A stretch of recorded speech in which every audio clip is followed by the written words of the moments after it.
मराठा साम्राज्याचे असाधारण संकट निर्माण झाले होते. त्यातून सर्व राष्ट्राला वाचवण्याचे सर्व श्रेय ताराबाईंच्या चारित्र्याला आणि राज्यकारभारातील त्यांच्या कुशल निपुणतेला द्यावे लागतील. या शब्दात इतिहासकार जदुनाथ सरकार महाराणी ताराबाईंचे वर्णन करतात.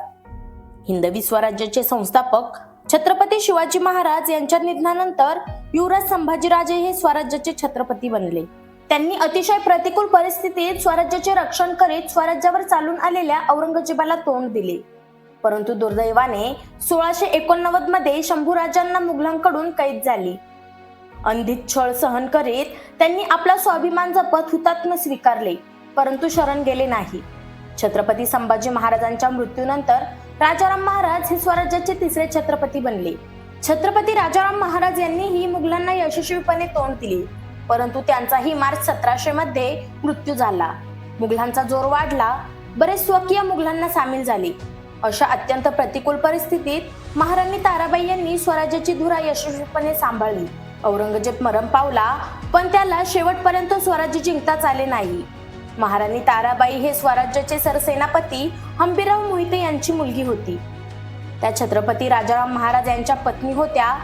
छत्रपती राजाराम महाराज यांच्या मृत्यूनंतर त्यांनी आपला पुत्र शिवाजी द्वितीय यांना गादीवर बसवले आणि स्वराज्याची सूत्रे यांच्या हाती घेतली. त्यांनी खंबीरपणे अत्यंत प्रतिकूल परिस्थितीत मुघलांवर पलटवार करण्यास सुरुवात केली.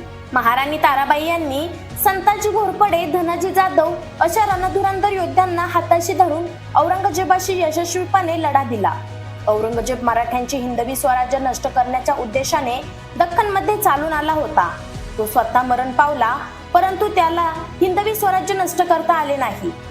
अगोदर छत्रपती संभाजी महाराज, छत्रपती राजाराम महाराज यांनी औरंगजेबाला टक्कर दिली. या दोन्ही छत्रपतींच्या मृत्यूनंतर औरंगजेबाला वाटले की स्वराज्य आता त्याच्या मुठीत आहे, परंतु महाराणी ताराबाई यांनी औरंगजेबाचे स्वप्न पूर्णच होऊ दिले नाही. छत्रपती राजाराम महाराज यांच्या मृत्यूनंतर जवळपास 7 वर्ष ताराबाई यांनी औरंगजेबाशी संघर्ष केला आणि स्वराज्याचे रक्षण करून मराठा साम्राज्याचा पाया घातला. त्यानंतर छत्रपती शाहू आणि महाराणी ताराबाई यांच्यात वारसा हक्कावरून गृहकलहाला सुरुवात झाली. औरंगजेबाच्या मृत्यूनंतर मुलांनी वारसा हक्काबाबत स्वराज्यात वाद व्हावे म्हणून कैदेत असलेल्या शाहू महाराजांना मुक्त केले. मुलांचा डाव यशस्वी झाला. महाराणी ताराबाई आणि छत्रपती शाहू यांच्यात वाद सुरू झाला. 12 ऑक्टोबर 1707 मध्ये छत्रपती शाहू आणि महाराणी ताराबाई यांच्या सैन्यात खेड येथे युद्ध झाले. त्या युद्धात महाराणी ताराबाई यांचा पराभव झाला. त्यानंतर त्या दोघात प्रसिद्ध वारणेचा तह झाला.